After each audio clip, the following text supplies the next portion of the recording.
जय श्री कृष्णा। राधे राधे। आप सभी का दिन शुभ और मंगलमय हो और भगवान श्री नारायण की कृपा आप पर सदा बनी रहे। आज सुनिए वैशाख मास महात्म्य का अध्याय 28। आज के अध्याय में आप जानेंगे अश्वमेध की पूर्ति, आकाशवाणी और भगवान की काष्ठमयी प्रतिमा का निर्माण, संस्कार तथा स्तवन का वर्णन।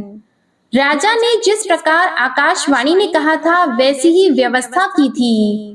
क्रमशः 15वां दिन आते ही भगवान स्वयं 4 विग्रहों में प्रकट हुए। बलभद्र, सुभद्रा और सुदर्शन चक्र के साथ भगवान जनार्दन दिव्य सिंहासन पर विराजमान हुए। भगवान के 4 दिव्य रूप संपन्न हो जाने पर संपूर्ण विश्व के उपकार के लिए पुनः आकाशवाणी हुई। राजन, इन चारों प्रतिमाओं को वस्त्रों से भली भांति आच्छादित करके इन्हें अपने अपने स्वाभाविक रंग की प्राप्ति कराओ। भगवान जनार्दन नील मेघ के समान श्याम वर्ण धारण करें। भगवान बलभद्र शंख और चंद्रमा के समान गौर वर्ण से विराजमान हो। सुदर्शन चक्र का रंग लाल होना चाहिए और सुभद्रा देवी कुमकुम के समान लाल वर्ण की होनी चाहिए। इन विग्रहों पर पहले का किया हुआ रंग आदि संस्कार छूटने पर हर वर्ष नूतन संस्कार कराना चाहिए। केवल दिव्य वल्कल लेप रहने देना चाहिए और यदि कोई प्रमादवश इस लेप को दूर करेगा तो राज्य में दुर्भिक्ष और महामारी फैलेगी। राजन, तुम्हें भी वस्त्रहीन रूप में इन मूर्तियों का दर्शन नहीं करना चाहिए। अन्य मनुष्य भी यदि वस्त्रहीन रूप में देखेंगे तो उनके लिए भी ये भय उपस्थित करने वाली होंगी। नाना प्रकार के लेप से लिप्त और विचित्र श्रृंगारों से युक्त मूर्तियों का ही दर्शन करना चाहिए। राजन, तुम्हारे ऊपर कृपा करके भगवान प्रकट हुए हैं और तुम्हारे ही प्रसाद से वे सब जीवों को धर्म, अर्थ, काम और मोक्ष प्रदान करेंगे। नीलाचल पर कल्प वृक्ष के वायव्य कोण में 100 हाथ की दूरी पर और भगवान नरसिंह के उत्तर भाग में जो बहुत बड़ा मैदान है उसमें अत्यंत सुदृढ़ और 1000 हाथ ऊंचा मंदिर बनवाकर उसी में भगवान की स्थापना करो। पहले इस पर्वत पर जो भगवान नील माधव का पूजन करता था वह विश्वावसु नाम वाला शबर वैष्णवों में श्रेष्ठ है। उसके साथ तुम्हारे पुरोहित की मित्रता हो चुकी है। इन्हीं दोनों की संतति को भावी उत्सवों में भगवान के विग्रह पर लेप और संस्कार करने के कार्य में लगाया जाए। इतना कहकर वह दिव्य आकाशवाणी मौन हो गई। उसका उपदेश सुनकर राजा ने प्रसन्नता पूर्वक उसका पालन किया। जब बलराम, श्री कृष्ण, सुभद्रा तथा सुदर्शन चक्र पर आकाशवाणी के कथन अनुसार लेप आदि संस्कार हो गया तब उनकी आकृति बड़ी ही सुंदर हो गई। उसके बाद राजा ने महावेदी का पर्दा खुलवा दिया। फिर सबने रत्न सिंहासन पर विराजमान भगवान की झांकी की। वस्त्र अलंकारों सहित उन भगवत विग्रहों का दर्शन करके राजा इंद्रद्युम्न आनंद के समुद्र में डूब गए और नेत्रों को कुछ कुछ बंद किए प्रेम के आंसू बहाते हुए हाथ जोड़कर खंबे के समान खड़े रहे। तब नारद जी ने राजा से कहा, हे राजन, कमल के समान नेत्रों वाले इन भगवान जगन्नाथ जी का दर्शन करो। ये भक्तों पर अनुग्रह करने के लिए संपूर्ण ज्ञान की निधि हैं। इन्हीं श्री हरि को देखने के लिए योगी लोग मन को संयम में रखकर सदा प्रयत्न करते रहते हैं। वे ही भगवान विष्णु आज काष्ठमय शरीर में स्थित होकर तुम पर अनुग्रह करने के लिए प्रत्यक्ष हुए हैं। इन करुणा सागर भगवान की स्तुति करो। नारद जी के द्वारा इस प्रकार सचेत किए जाने पर राजा इंद्रद्युम्न ने करुणामय जगन्नाथ जी की स्तुति की। हे दया सागर मुरारे, कहाँ तो ब्रह्मा, रुद्र तथा इंद्र के मुकुटों में मग्न हुए आपके निर्मल युगल चरणाविंद और कहाँ मलमूत्र, रक्त, मांस और हड्डियों से बना और चमड़े से ढका हुआ मुझ दीन का यह अधम शरीर। हे ईश, इस असार संसार में भटकते रहने के कारण मैं श्रम से व्याकुल हूँ। भला आपको कैसे जानूं? हे देव, मैंने अपने कर्मों के द्वारा सुख भोगने के लिए जिन विषय भोगों का संग्रह किया है वे ही परिणाम में मेरे लिए दुख रूप हो गए। इसलिए मेरे समान दुखी दूसरा कोई नहीं है। प्रभु, यदि मैंने पहले कभी मन से भी आपकी उपासना की होती तो दुख भोगने के लिए बार बार नाना प्रकार के जन्म मुझे क्यों प्राप्त होते।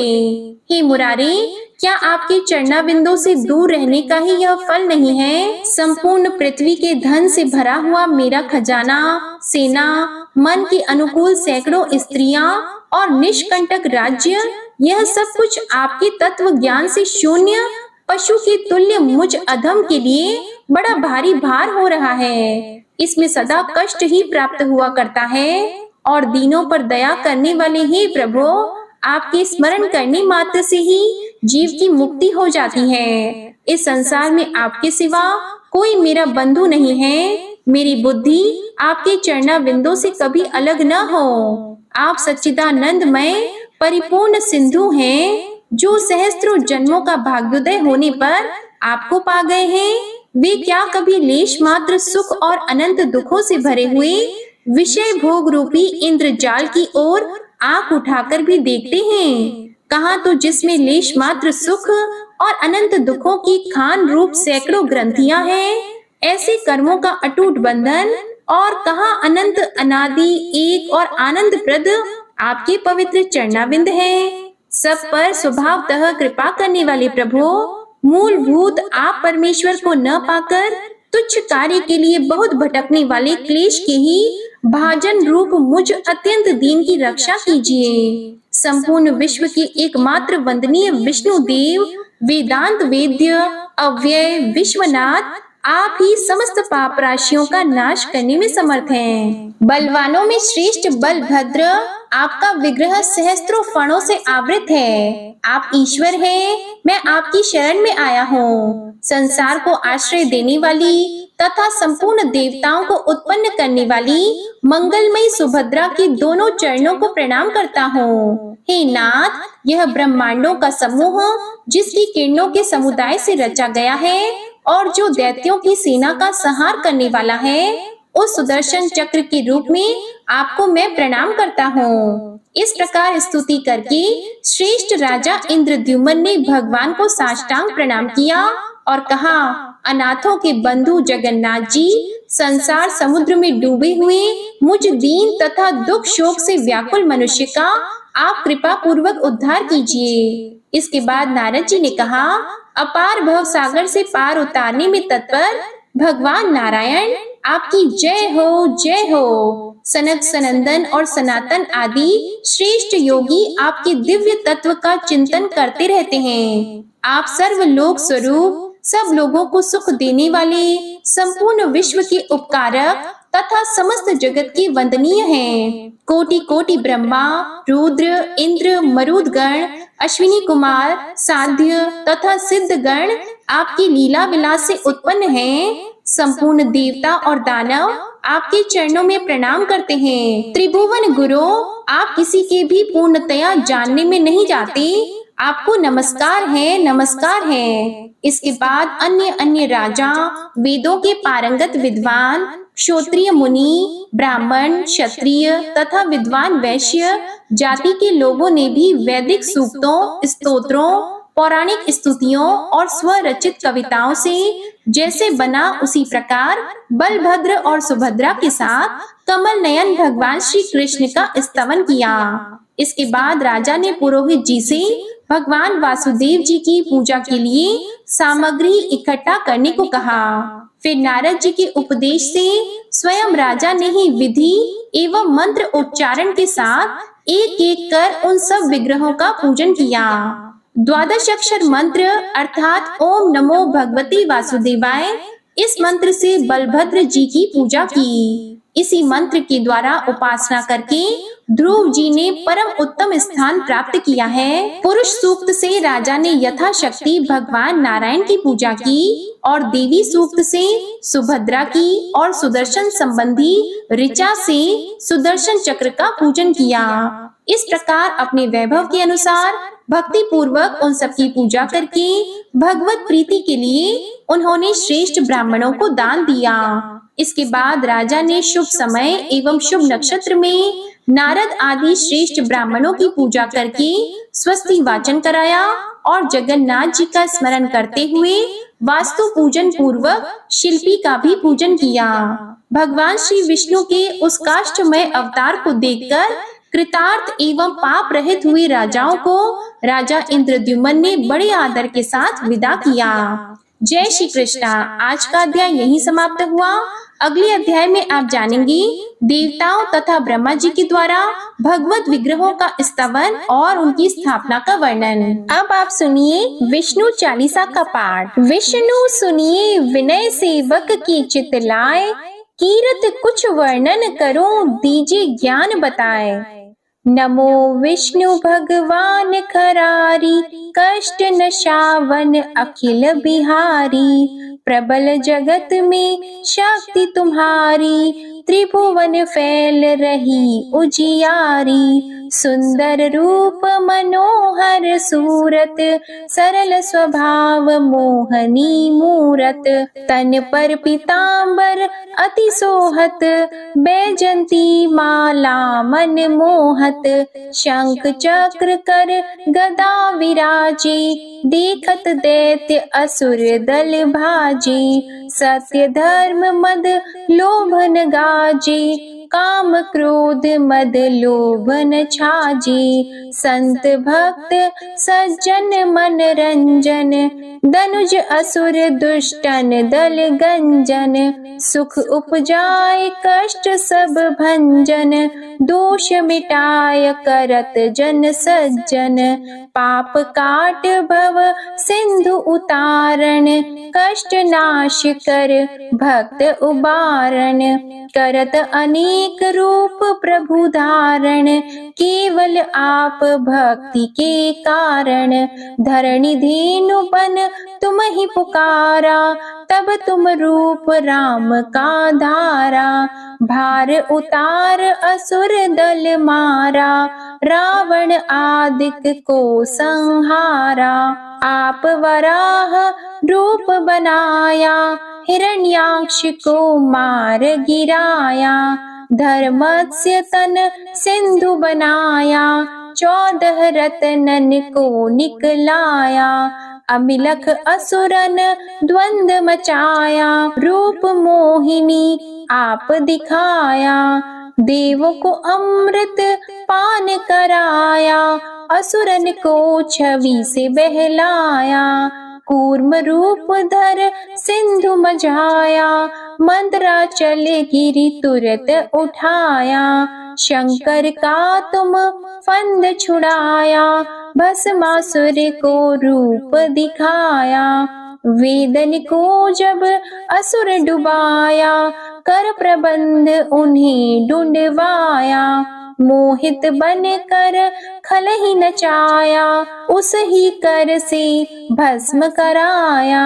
असुर जलंधर अति बलदाई, शंकर से उनकी न लड़ाई। हार पार शिव सकल बनाई, कीन सती से छल खल जाई। सुमिरन कीन तुम्हें शिव रानी, बतलाई सब विपत कहानी। तब तुम बने मुनीश्वर ज्ञानी, वृंदा की सब सुरति भुलानी। देख 3 धनुज शैतानी, वृंदा आए तुम्हें लपटानी। हो स्पर्श धर्म क्षति मानी, हना असुर उर शिव शैतानी। तुमने ध्रुव प्रहलाद उबारे, हिरणाकुश आदिक खल मारे। गणिका और अजामिल तारे, बहुत भक्त भव सिंधु उतारे।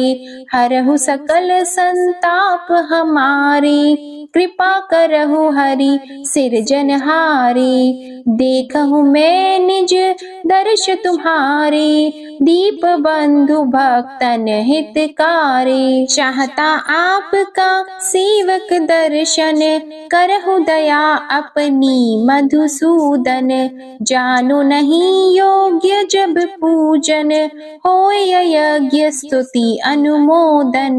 शील दया संतोष सुलक्षण, विदित नहीं व्रत बोध विलक्षण। करहूँ आपका किस विधि पूजन, कुमति विलोक होत दुख भीषण। करहूँ प्रणाम कौन विधि सुमिरन, कौन भांति मैं करहूँ समर्पण। सुर मुनि करत सदा सेवकाई, हर्षित रहत परम गति पाई। दीन दुखिन पर सदा सहाई, निज जन जान लेव अपनाई।